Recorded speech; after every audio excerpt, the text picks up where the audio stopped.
meluangkan waktunya untuk mengikuti diseminasi yang akan saya lakukan. Puji syukur kita panjatkan kehadiran Allah Subhanahu wa Ta'ala, di mana atas rahmatnya kita dapat berkumpul di ruangan ini. Jadi sekali lagi Bapak dan Ibu, saya mengucapkan terima kasih karena telah meluangkan waktunya untuk mengikuti diseminasi ini.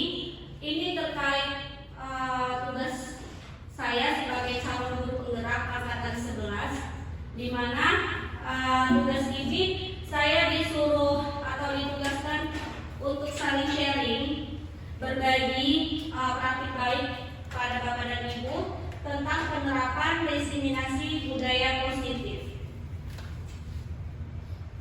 Sebelumnya izinkan saya memperkenalkan fasilitator saya itu ada Bapak Karlinus Guru, sedangkan pengajar praktik saya Ibu Devi Agustina. Sebelum saya memaparkan materi, saya ingin bertanya kepada ibu-ibu semuanya. Di sini ada beberapa pertanyaan. Yang pertama, apakah ibu-ibu setuju bila pemberian hukuman itu dapat mendisiplinkan siswa? Tidak setuju? Yang tidak setuju coba angkat tangannya. Tidak setuju. Oke. Nah, yang kedua, apakah ibu-ibu setuju bahwa pemberian hadiah itu dapat meningkatkan prestasi siswa? Bisa jadi ya ibu-ibu, bisa jadi. Nah, yang ketiga, guru harus mampu memberikan solusi untuk setiap siswa yang bermasalah. Apakah ibu-ibu setuju? Setuju. Oke, baik. Nah, yang terakhir, guru berperan sebagai teman bagi siswa. Apakah ibu-ibu setuju? Setuju? Setuju. Oke. Saya harapkan nanti setelah melihat materi dari saya, kita akan mendapat jawaban yang tepat ya ibu-ibu. Nah, langsung saja ya, kita akan belajar tentang positive mindset atau pikiran yang positif. Di mana pikiran positif itu ada tentang budaya positif. Apa itu budaya positif? Budaya positif itu adalah perwujudan dari nilai-nilai atau keyakinan universal yang diterapkan di sekolah. Nah, jadi ibu-ibu, kita akan menerapkan nilai-nilai yang positif pastinya di sekolah kita ya kan. Untuk itu saya ingin bertanya kepada ibu-ibu, contoh dari nilai-nilai positif yang akan kita terapkan di sekolah itu apa ya? Disiplin, kemudian bertanggung jawab, kemudian ya datang tepat waktu, itu termasuk ke dalam positif, budaya positif ya. Kemudian peduli ya, banyak sekali nilai-nilai positif yang akan kita terapkan di sekolah kita. Kemudian di sini nanti ada beberapa konsep inti atau strategi apa saja yang dapat kita terapkan untuk mewujudkan budaya positif di sekolah. Nah, ibu-ibu, di sini ada konsep inti untuk menciptakan budaya positif. Yang pertama ada disiplin positif, kemudian motivasi perilaku manusia, selanjutnya ada keyakinan kelas atau sekolah, kebutuhan dasar manusia, posisi kontrol seorang guru, dan yang terakhir itu ada segitiga restitusi. Nah, dari keenam konsep-konsep inti ini, manakah yang menurut ibu-ibu asing, terlihat asing? Dari disiplin positif, dari motivasi perilaku manusia, keyakinan kelas, kebutuhan dasar manusia, posisi kontrol seorang guru, dan segitiga restitusi. Padahal kita sebagai seorang guru sebenarnya sudah melakukan segitiga restitusi. Hanya saja mungkin namanya yang masih asing bagi kita ya, ibu-ibu. Kemudian sebelum melanjutkan materi, saya ingin mengajak ibu-ibu untuk bermain.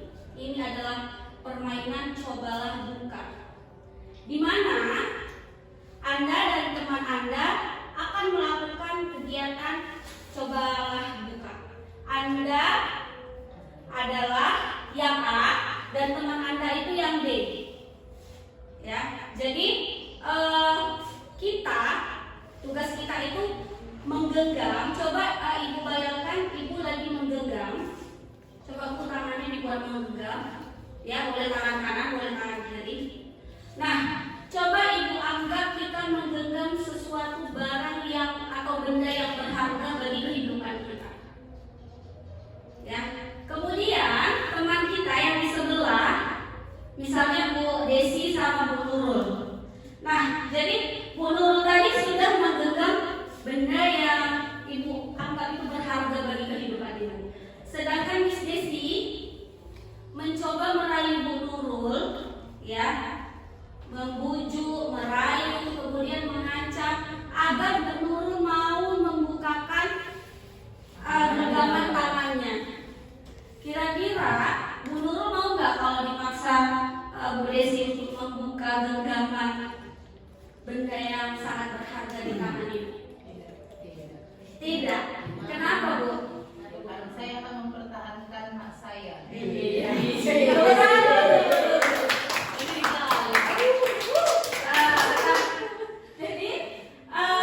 Hebat. iya benar ya, menurut hebat dia mempertahankan haknya karena bagi dia itu sangat berharga kali ya. Kira-kira menurut apa yang ibu genggam di tangan ibu tadi? Oh iya, suami ibu ya. Jadi ya, itu semua ya dapat kita simpulkan bahwasannya kita itu yang mengontrol diri kita sendiri. Ya, mau kita buka, mau kita tidak buka, itu hak kita. Kitalah yang mengontrol diri kita sendiri. Seperti itu ya Bapak Ibu. Kemudian, nah ini pergeseran paradigma teori kontrol Dr. William Glasser. Yang pertama itu ilusi guru mengontrol murid. Selama ini kita merasa kita lah yang mengontrol murid, ya kan? Padahal sebenarnya tidak, ibu-ibu. Sebenarnya tidak. Kenapa saya bilang tidak? Murid mau mengerjakan tugas itu, ya kan? Itu dari diri dia sendiri. Karena ada juga beberapa murid yang udah kita kasih PR pun nggak ngerjain, ya. Nah, itu karena apa? Karena memang dia yang mengontrol dirinya sendiri. Jadi ya udah, mau dia kerjakan, mau dia enggak, itu dari dirinya sendiri. Nah, yang kedua, ilusi bahwa semua penguatan positif, efektif, dan bermanfaat. Jadi, apakah semua penguatan positif itu bermanfaat untuk anak-anak? Misalnya ketika kita kasih dia reward, ketika kasih dia hadiah, apakah itu memang bermanfaat bagi siswa? Iya atau tidak? Atau belum tentu? Belum tentu ya, ibu-ibu. Kemudian yang ketiga itu ada ilusi bahwa kritik dan membuat orang merasa bersalah dapat menguatkan karakter. Jadi Bapak Ibu, terkadang kalau kita memberi kritik anak-anak ini, ada yang mereka terima, ada juga yang mereka merasa aku udah mengerjain tapi kenapa tetap disalahkan? Seperti itu. Jadi terkadang kita mengkritik siswa itu belum tentu dia mau menerima. Nah, selanjutnya ilusi bahwa orang dewasa memiliki hak untuk memaksa. Jadi selama ini ada di pikiran kita, apalagi kita seorang guru, kita merasa kita tuh orang dewasa. Jadi kita tuh berhak mengontrol haknya anak-anak. Padahal sebenarnya tidak, ya ibu-ibu. Selanjutnya, nah ini dia. Bagaimana seseorang bisa berubah dari paradigma stimulus respon kepada pendekatan teori kontrol. Jadi ibu-ibu,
yang terjadi sebenarnya Anda tidak bisa mengontrol orang lain. Kemudian pemaksaan ada pada saat rujukan gagal. Sebenarnya kolaborasi dan konsensus menciptakan pilihan-pilihan baru. Nah, yang terakhir ini ibu-ibu, model berpikir menang atau kalah. Ini sebenarnya sudah tidak ada lagi ya ibu-ibu. Sekarang itu berpikir menang-menang. Jadi tidak ada yang menang, tidak ada yang kalah. Semuanya itu sama. Nah, selanjutnya ya, disiplin positif. Disiplin positif merupakan salah satu penerapan disiplin yang bertujuan untuk menumbuhkan kesadaran serta memberdayakan anak untuk melakukan sesuatu tanpa sogokan, ancaman maupun hukuman. Jadi disiplin itu berasal dari diri sendiri, ya, nggak bisa tanpa paksaan orang lain, ataupun ada ancaman ataupun ada hukuman. Nah, kita sering sekali berpikir bahwasannya peraturan itu dibuat untuk dilanggar seperti itu. Karena kita sendiri juga seperti itu ya ibu. Kita sudah memiliki aturan sebenarnya di sekolah ini atau kesepakatan yang sudah kita buat. Misalkan kita datang tepat waktu, tapi terkadang kita mesti datang terlambat. Itu karena apa? Karena kita berpendapat bahwasannya disiplin itu karena peraturan, karena paksaan. Padahal kalau kita merasa disiplin itu suatu keyakinan atau tanggung jawab, kita tidak merasa berat mengerjakannya. Ya ibu-ibu. Nah, selanjutnya nilai-nilai kebajikan universal. Ada berapa itu ibu-ibu? 6. Ada 6. Jadi nilai-nilai kebajikan itu berasal dari profil pelajar Pancasila, di mana setiap hari kita sudah menyanyikannya, ya kan? Bahkan di sekolah kita sudah menerapkan ke-6 dimensi profil Pancasila ini ya Bapak dan Ibu-ibu. Kemudian motivasi perilaku manusia. Nah, dari ketiga motivasi yang ada di depan ini, kira-kira ibu-ibu itu ada di posisi bunga yang keberapa? Ayo jujur saja. Kira-kira kita sering berada di posisi yang mana? Menghindari ketidaknyamanan atau hukuman, mendapat imbalan atau penghargaan, menghargai diri dan menjadi orang yang mereka inginkan. Biasanya kita tuh di posisi yang mana? Coba. Ayo ibu, nggak usah sungkan ya kan. Biasanya kita itu seringnya itu yang mana? Menghindari ketidaknyamanan atau hukuman, mendapat imbalan atau penghargaan, atau kita melakukan sesuatu itu karena kita menghargai diri dan menjadi orang yang mereka inginkan. Ayo, kita lebih sering ke yang mana? Kalau menghindari ketidaknyamanan atau hukuman, misalnya gini ya ibu, ya udahlah datang cepat aja lah daripada nanti dapat hukuman, seperti itu. Nah, yang kedua, mendapat imbalan atau penghargaan. Ya, ketika seorang siswa kita tugaskan kemudian kita kasih dia reward, itu kan namanya imbalan atau penghargaan. Jadi dia menjadikan itu motivasi. Ya udahlah aku sering jawab lah biar dapat reward atau imbalan seperti itu. Nah, yang ketiga itu menghargai diri dan menjadi orang yang mereka inginkan. Terkadang ya kita menghargai diri kita sendiri, tapi untuk menjadi orang yang terlihat baik di depan orang lain, kita itu sering nggak menjadi diri kita sendiri, ya kan? Padahal misalnya kita nggak suka ini makan ini, tapi kan kita menghargai teman kita, ya udahlah makan aja lah, nanti dia sakit hati, seperti itu, ya ibu. Selanjutnya ini ya, hukuman, konsekuensi, dan restitusi. Jadi hukuman itu ibu-ibu sesuatu yang menyakitkan harus terjadi.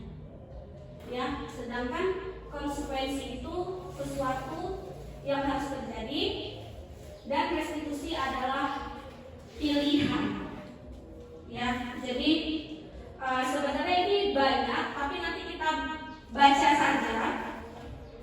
Jadi ya ibu-ibu, kalau hukuman itu sering kita lakukan sebenarnya, ya kan? Konsekuensi itu apa? Ada yang tahu ibu-ibu kira-kira konsekuensi itu apa? Ayo, konsekuensi itu apa ibu-ibu? Konsekuensi itu sesuatu yang harus terjadi. Misalnya ini ada saya sebuah pengertian, ya. Jadi berdasarkan bagian di atas adalah penjelasan tentang hukuman, konsekuensi, dan restitusi. Jadi hukuman itu tidak terencana, bersifat satu arah, bisa berupa hukuman fisik, psikis, atau kata-kata kasar. Jadi misalnya seperti ini ibu-ibu, ketika kita piket salam di depan, kemudian ya kita melihat siswa yang tidak memakai dasi, ya kan? Berarti dia tidak memakai atribut yang lengkap. Itu tanpa sadar, ya, kita langsung menegur siswa tersebut. Kamu kenapa tidak pakai dasi? Misalnya dia jawab, saya lupa bu, gitu kan. Ayo, kamu kutip sampah karena kamu tidak memakai dasi. Itu suatu hukuman yang secara langsung kita utarakan tanpa direncanakan. Kemudian kalau konsekuensi itu bersifat terencana, sudah disepakati, bentuk-bentuk konsekuensi dibuat oleh pihak guru atau sekolah. Jadi kalau konsekuensi ini memang sudah disepakati, tapi hanya disepakati oleh guru saja. Misalnya seperti ini, yang tidak piket kelas denda 500 seperti itu, ya kan? Memang siswa tadi menyetujui, tetapi konsekuensinya itu dibuat hanya dari guru sendiri, sedangkan siswa itu tidak dilibatkan. Jadi mereka itu ya udahlah sepakat aja gitu. Nah, yang terakhir itu adalah restitusi. Jadi restitusi adalah menciptakan kondisi bagi murid untuk memperbaiki kesalahan mereka, sehingga mereka bisa kembali pada kelompok mereka dengan karakter yang lebih kuat. Itu menurut dosen 2004. Nah, jadi restitusi ini ibu-ibu, ketika ada siswa yang sedang berbuat kesalahan, kita sebagai seorang guru, kitalah yang membantu mereka mencari solusi. Tetapi tetap mereka yang membuat solusi untuk masalah mereka sendiri. Kita hanya membantu, ya ibu-ibu. Kemudian ini ada suatu pertanyaan. Nah, konsekuensi atau hukuman. Ketika mencatat 100 kali di dalam buku kalimat, saya tidak akan datang terlambat lagi karena terlambat ke sekolah. Ini merupakan konsekuensi atau hukuman ibu-ibu? Konsekuensi atau hukuman? Hukuman. Ayo, konsekuensi atau hukuman? Iya, konsekuensi. Ya ibu-ibu, karena dia sudah tahu itu hukumannya, tetapi tetap guru yang membuat. Nah, kalau lari mengelilingi lapangan basket 2 kali karena terlambat hadir di sekolah, itu konsekuensi atau hukuman? Iya, hukuman. Kemudian membersihkan coretan yang dibuatnya di meja tulis. Iya, konsekuensi. Kemudian murid diminta untuk push up 15 kali karena tidak menggunakan masker ke sekolah.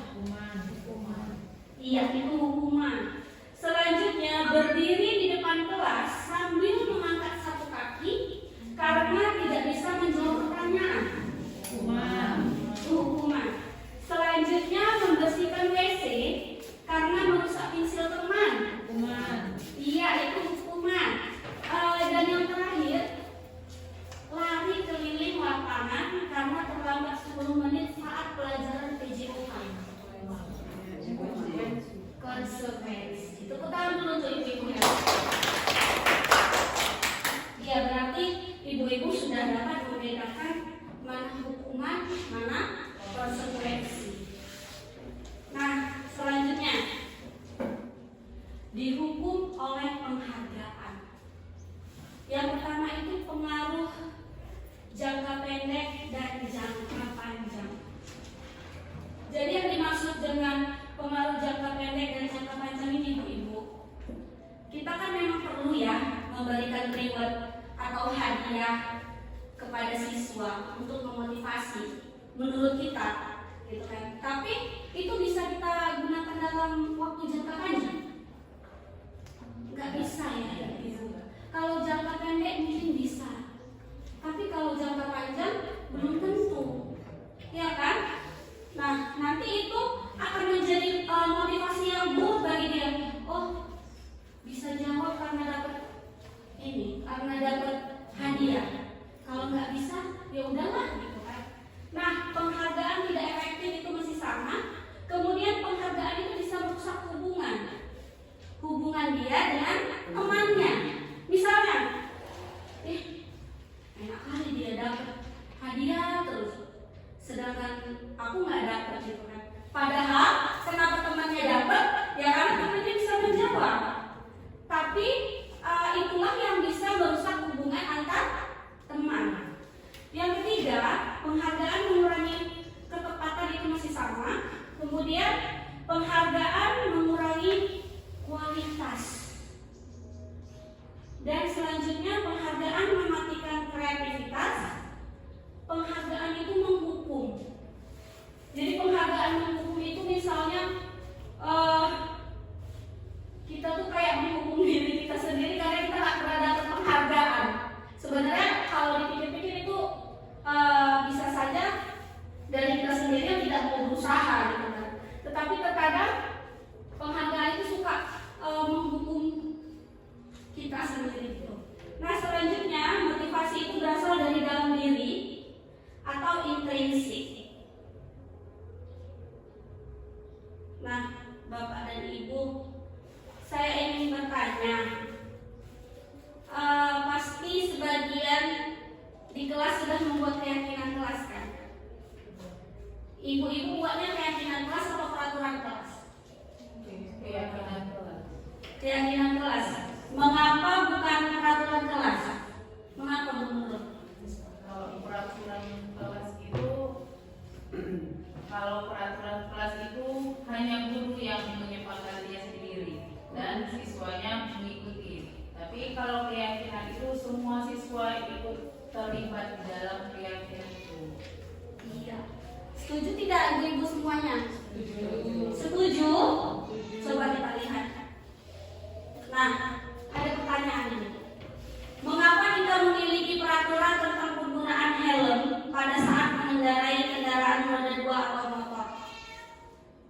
Ya kan? Kalau kita merasa ini peraturan, yang pasti kita karena takut sama polisi gitu kan. Padahal kalau kita meyakini sebenarnya kenapa kita harus pakai helm, itu nilai keyakinannya itu untuk keselamatan diri kita sendiri.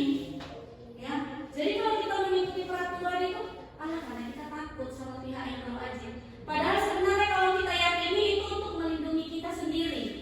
Nah, yang kedua, mengapa kita memiliki peraturan tentang penggunaan masker dan mencuci tangan setiap saat? Ya kan? Kalau kita mengikuti peraturan, misalnya jangan tahun kemarin yang COVID itu karena peraturan pemerintah, ya kan? Sebenarnya kalau dari keyakinan itu untuk menjaga kesehatan kita sendiri, gitu. Nah, kalau kita pakai masker itu menghindari kita dari penyakit, ya kan? Oke, selanjutnya. Nah, benar yang disampaikan oleh Bu Nurul ya, bahwasanya keyakinan kelas itu dibuat berdasarkan kesepakatan antara guru dan siswa, kemudian bersifat universal, ya atau umum ya. Sedangkan kalau peraturan itu ya biasa, guru yang membuat, kemudian ya udah siswa mengikuti, ya ibu-ibu. Nah, di sini saya akan menampilkan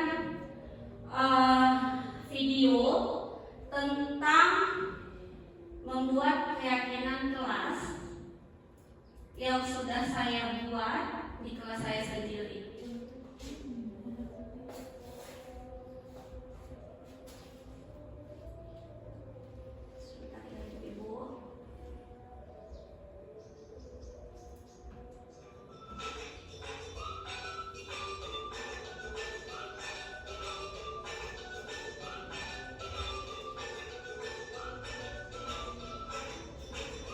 Jadi di sini kami membuat keyakinan kelas, ya, di mana yang pertama saya menjelaskan apa itu keyakinan kelas, kenapa keyakinan kelas itu penting dibuat. Kemudian siswa itu mengutarakan nilai-nilai yang akan dia buat. Selanjutnya mereka menempel dan hasil keyakinan kelas itu ditempel di dinding kelas.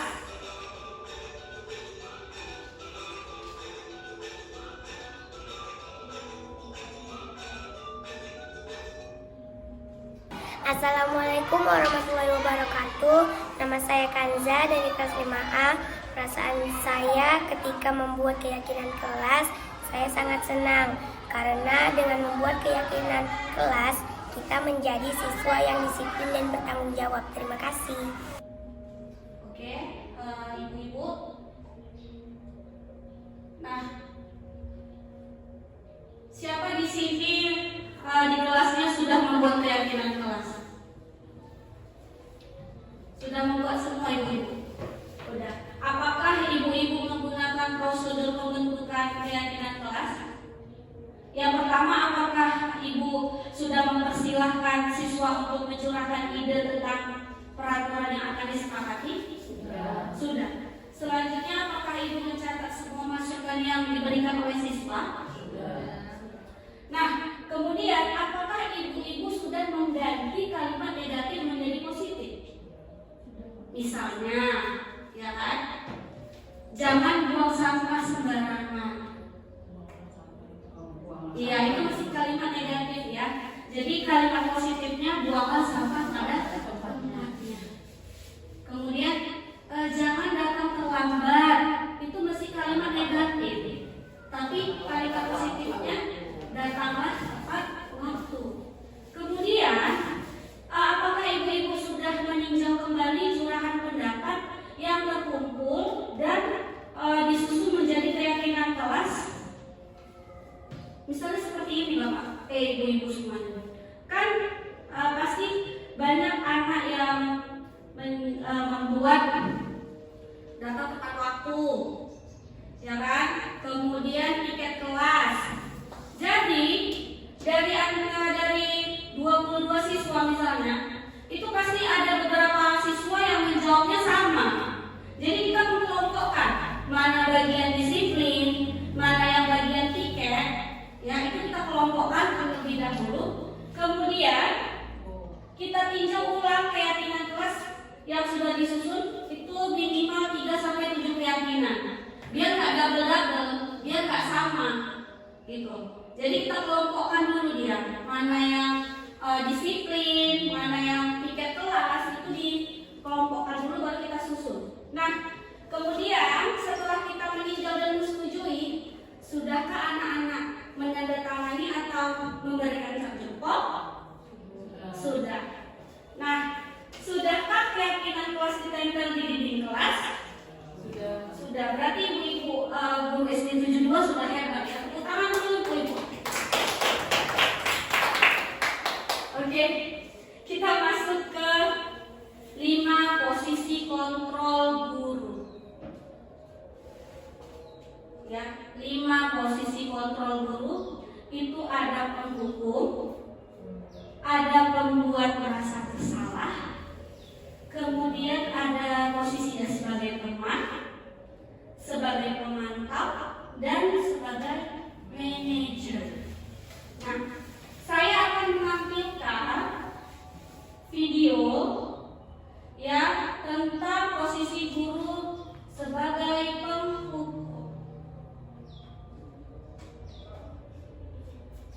Kita saksikan bersama-sama ya ibu-ibu.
ibu-ibu bisa dilihat ini posisi kontrol guru sebagai penghukum sudah tepat atau belum ibu-ibu? Sudah tepat apa belum? Sudah. Nah, kemudian yang kedua, video posisi kontrol guru membuat rasa bersalah. Sama, masih siswa yang terlambat juga.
Ibu-ibu bisa nggak membedakan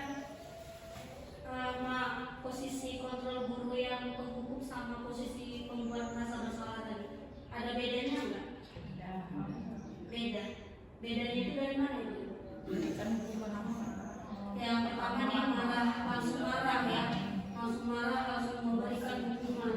Yang kedua ya, dia mesti ngomong dengan nada yang lembut. Padahal dia juga sebenarnya menyakiti hati siswa tadi. Nah, selanjutnya ada video posisi kontrol guru sebagai teman.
Itu tadi kalau posisi kontrol kita sebagai teman, gitu kan? Ini sering nggak kita lakukan sama siswa kita? Terkadang juga Iya, terkadang ya kan ibu. Terkadang. Nah, kemudian ini kalau posisi kontrol kita sebagai pemantau atau monitor.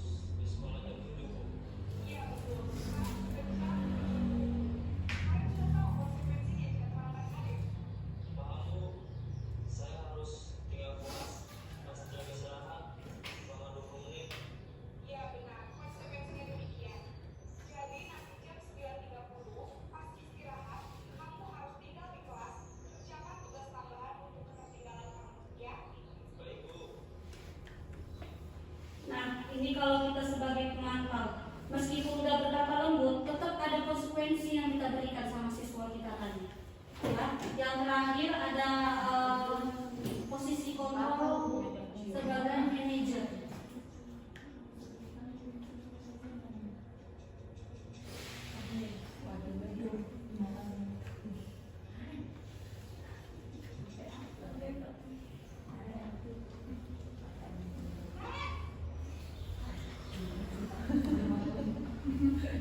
Terus dengan aku ya.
Ibu-ibu, kita sudah melihat video, ya, sudah melihat video tentang 5 posisi kontrol guru.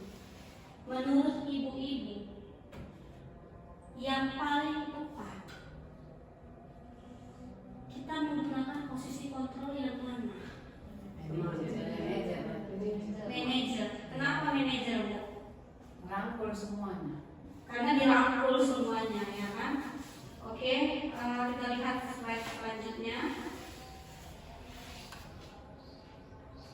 Nah, jadi kalau kita menggunakan posisi kontrol sebagai pengkupu, maka kita menghardik, menunjuk-nunjuk siswa, berkaca pinggang, membentak, kemudian kita memberikan hukuman fisik atau verbal. Itu memberikan dampak kepada siswa kita, di mana siswa kita itu menjadi pendendam, kemudian tidak menyukai guru atau muatan pelajaran tertentu. Ya, contohnya saya juga pernah mengalami hal yang sama gitu. Ketika saya SMA, saya memiliki seorang guru kimia yang begitu kejam. Kalau di SMA itu dia terkenal kejam, gitu kan. Jadi sampai sekarang saya mengingat gitu, karena dia memberikan hukuman yang menurut saya itu menyakiti hati gitu. Jadi dari sini kita belajar, ya, kalau bisa kita menjadi guru itu bukan menjadi guru yang penghukum. Nah, kemudian pembuat merasa bersalah. Memang suara kita lembut, ya. Nah, jangan kamu ulangi lagi ya. Kamu gak kasihan ya sama ibu, misalnya seperti itu, ya. Tapi tetap ada kata-kata kita yang menyalahkan siswa. Kemudian guru juga menyatakan kesalahan pada siswa dan guru itu merasa menderita gitu. Dampaknya itu membuat anak menjadi merasa bersalah, rendah diri, dan menarik diri. Kemudian ketika kita menggunakan posisi kontrol kita sebagai teman, yang pertama itu guru bersikap ramah.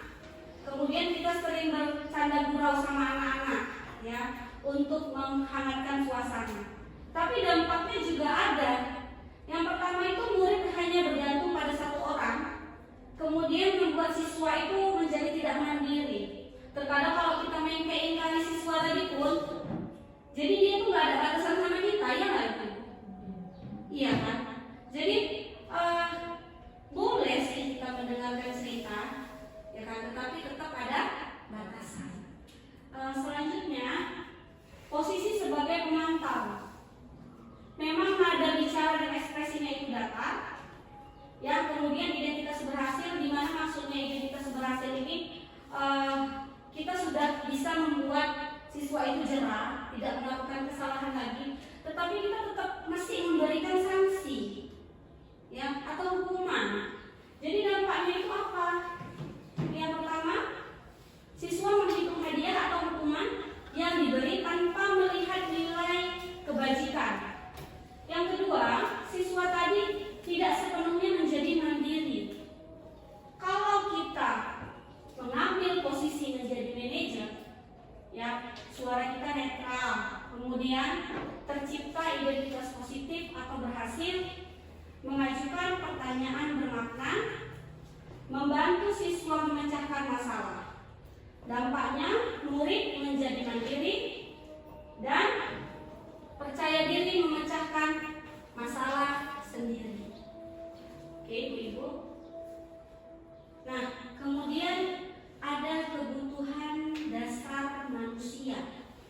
Yang pertama ada bertahan hidup, yang kedua rasa kasih sayang dan rasa diterima atau psikologis, yang ketiga penguasaan, yang keempat kebebasan, yang kelima itu ada kesenangan. Nah, kalau bertahan hidup itu contohnya seperti apa ya, Ibu? Kebutuhan manusia itu untuk bertahan hidup.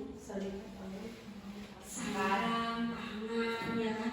Kita merasa kalau mau bertahan hidup itu ya harus makan, seperti itu.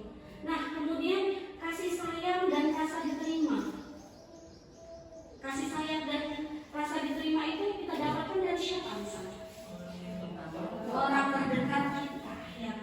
Kalau penguasaan itu apa? Orang yang merasa memiliki kuasa, kemudian kebebasan. Jadi kadang siswa ini suka jenuh dengan pelajaran yang kita buat, jadi mereka juga pengen memiliki kebebasan gitu. Nah, yang terakhir itu ada kesenangan, ya. Jadi terkadang siswa ini senang kalau dia dekat sama gurunya gitu. Dia merasa udah klop gitu. Jadi dia merasa seneng ibu ini mau dengerin ceritaku gitu ya. Nah, selanjutnya aku senang main kejar-kejaran dengan ibu guru. Seru. Ini termasuk ke dalam yang mana? Rasa sayang dan diterima, kesenangan, kemudian kebebasan atau bertahan hidup. Ini kebutuhan dasar manusia yang mana, Ibu-ibu? Aku senang main kejar-kejaran dengan ibu guru. Senang. Aku senang main kejar-kejaran dengan ibu guru. Itu kesenangan. Kemudian ibu kejar aku karena ibu sayang aku. Itu iya, kasih sayang. Aku hebat kan, bikin ibu guru kejar aku. Penguasaan. Nah, aku bosan belajar mewarnai terus di dalam kelas. Iya, kebebasan. Jadi ibu-ibu sudah bisa membandingkan 5 dasar kebutuhan manusia. Nah, selanjutnya ada dunia berkualitas. Ada beberapa pertanyaan yang ingin saya ajukan. Siapakah orang-orang yang paling penting dalam hidup Anda? Kira-kira siapa yang mau menjawab? Ayo, Bu Desi. Kira-kira siapa orang yang paling penting di dalam hidup Bu Desi? Coba. Keluarga. Oke, tepuk tangan dulu untuk Bu Desi. Jadi orang yang paling penting dalam hidup Bu Desi adalah keluarga. Selanjutnya, nilai-nilai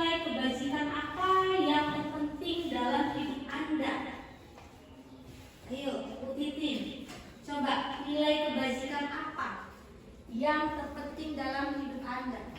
Saling menghormati.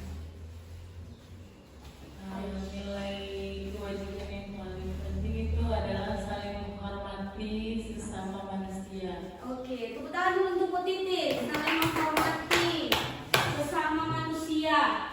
Kemudian, kalau Anda menjadi orang yang ideal, karakter atau sifat apa yang Anda paling inginkan pada diri Anda? Kira-kira apa itu?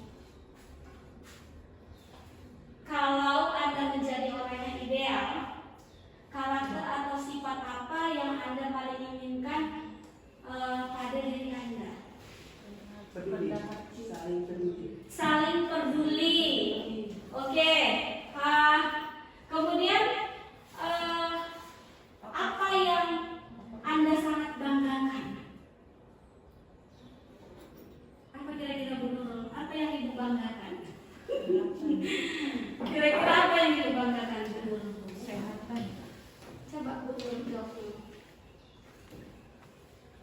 Saya saat ini bangga menjadi seorang guru. Seorang guru, berarti itu sama apa pekerjaan ideal bagi Anda itu berarti sama ya? Berarti menurut Ibu pekerjaan yang ideal bagi Ibu adalah menjadi seorang guru ya. Kemudian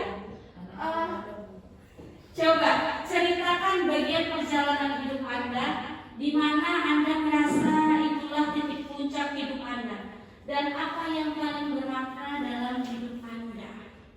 Coba Bu Ningsih, perjalanan hidup. Ayo, apa Bu Ningsih? Punya anak. Yang menurut Ibu perjalanan hidup Ibu yang paling perjalanan atau titik puncak hidup saya itu memiliki seorang anak. memiliki seorang anak. Iya. Oke, memiliki seorang anak. Ada ibu-ibu yang lainnya ingin menjawab? Merasa diri mempunyai tanggung jawab yang tinggi. Merasa diri memiliki tanggung jawab yang tinggi. Oke, tepuk tangan dulu untuk ibu-ibu. Kalau saya boleh berbagi pengalamannya. Nah, kalau perjalanan hidup saya dari tahun 2013 sampai tahun 2020 saya menjadi seorang honor, ya kan? Kemudian titik puncak keberhasilan itu kalau pengalaman pribadi saya ya, saya mengikuti ujian P3K, kemudian saya berhasil lolos di tahun 2021. Nah, itu merupakan titik puncak hidup saya. Itu kalau pengalaman saya sendiri ya, ibu-ibu. Nah, masuk ke segitiga restitusi. Ada yang masih ingat tadi ibu-ibu restitusi itu apa? Masih ingat nggak ibu-ibu restitusi itu apa? Masih ingat? Saya buka kembali ya. Restitusi itu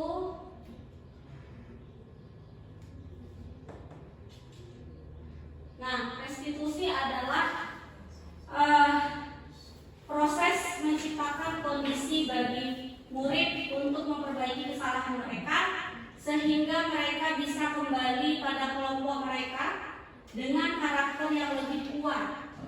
Nah, jadi ibu-ibu di segitiga restitusi ini ya,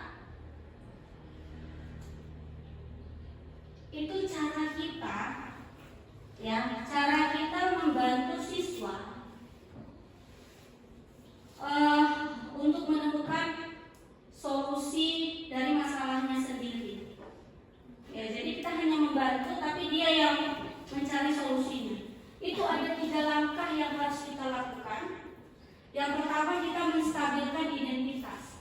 Sebenarnya ini sudah kita lakukan ya ibu. Ketika kita menyelesaikan masalah anak-anak kita, ini sudah kita lakukan. Yang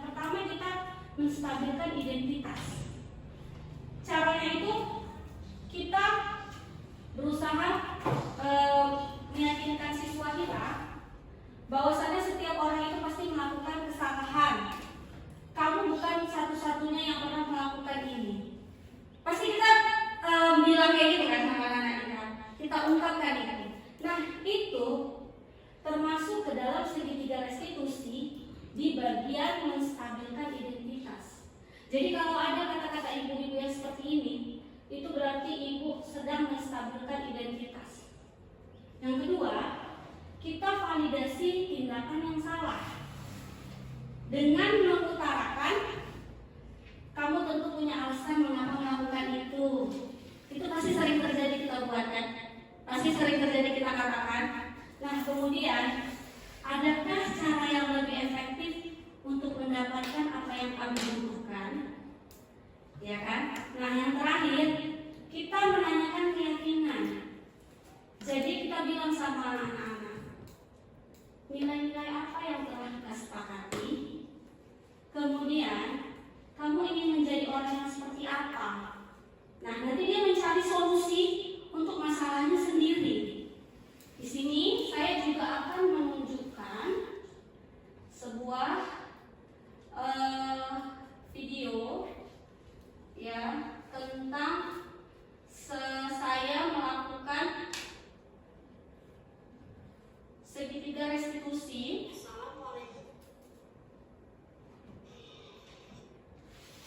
Jadi di sini ada siswa saya bernama Kanza, ya, dia tidak terima pekerjaannya selalu dicontek oleh temannya.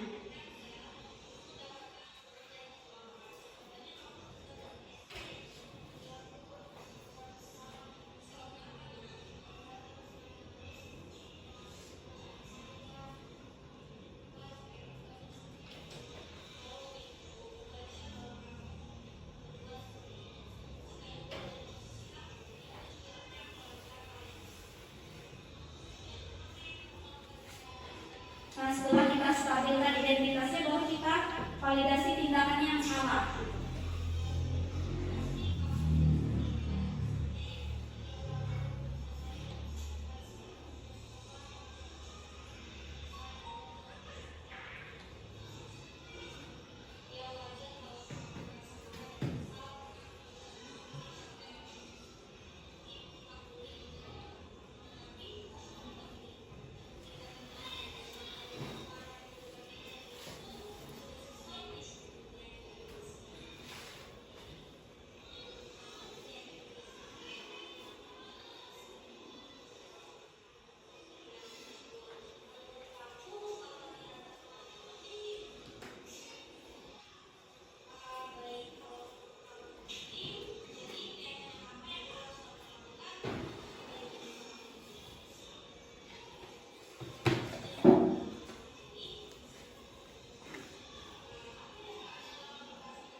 Assalamualaikum warahmatullahi wabarakatuh. Nama saya Kanza dari kelas 5A. Saya sangat senang berdiskusi dengan ibu guru untuk mengendalikan diri dari amarah karena perilaku dari teman sekelas saya. Dan saya harus lebih banyak belajar dan menghormati teman-teman. Terima kasih. Ketika seorang anak memiliki masalah, gitu kan, kita harus menerapkan segitiga restitusi ini. Yang pertama, kita stabilkan dulu identitasnya. Kemudian kita menanyakan kepada siswa kita kira-kira tindakan dia yang salah itu yang mana, gitu. Nah, untuk membuat dia merasa sadar bahwasannya dia itu salah, kita menanyakan keyakinan, kita kembalikan lagi ke keyakinan kelas yang sudah kita buat. Jadi kan setelah kita meyakinkan itu, kita buat dia sadar bahwasannya apa yang sudah dia lakukan itu melanggar keyakinan kelas yang sudah disepakati. Kemudian dia juga mencari solusi untuk masalahnya, untuk memperbaiki masalahnya. Kira-kira apa yang harus dia berbuat? Seperti itu ya, ibu-ibu. Nah, sudah sampai di penghujung materi.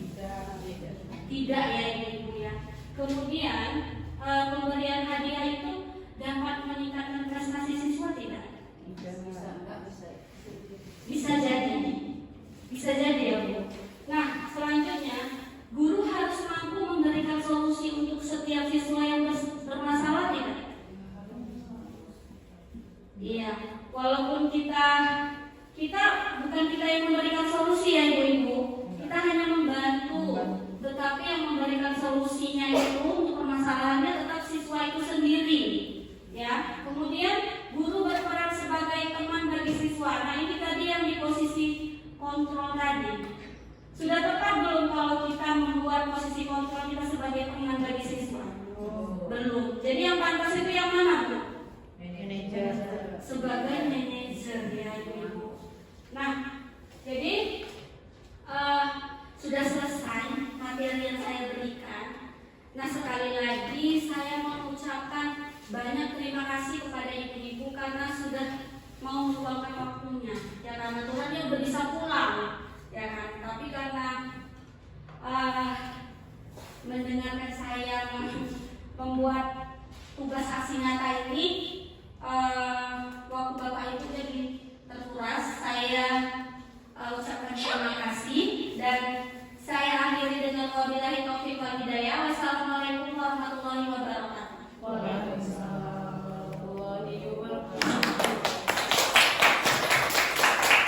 Bulatkan tekad, kuatkan hati, negeri ini memanggilmu kawan. Belajar bergerak berbagi untuk negeri, guru penggerak